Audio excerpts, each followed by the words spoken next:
what really brings me joy from working at Honda is the ability for us to propose new things, experiment, try new things. And that's what's led to fun products like Moto Compacto and Base Station and stuff I can't tell you about yet. I think my passion for art and design predates my ability to form memories. I just remember being a kid and having paper and pencils and crayons around me. As a designer, I very much have like a set of papers with chicken scratch doodles on them. They're not the most perfect sketches, but they're to rough out an idea of how I intend on building something. I was lucky to be in high school in kind of an early era of 3D printers and rapid prototyping.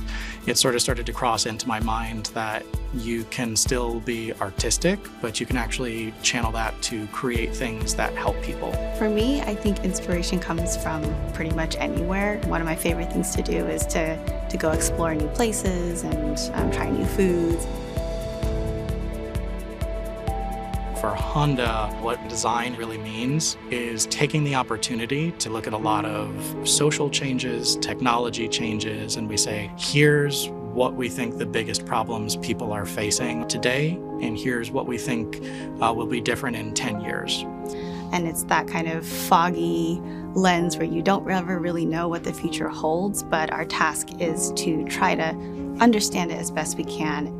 My goal as a designer is to try to design products that bring more positive experiences into their life, because life can be hard. When you see a product for the first time, what is the first reaction, like immediate reaction people have? But also like when they're using it, how does it make them feel?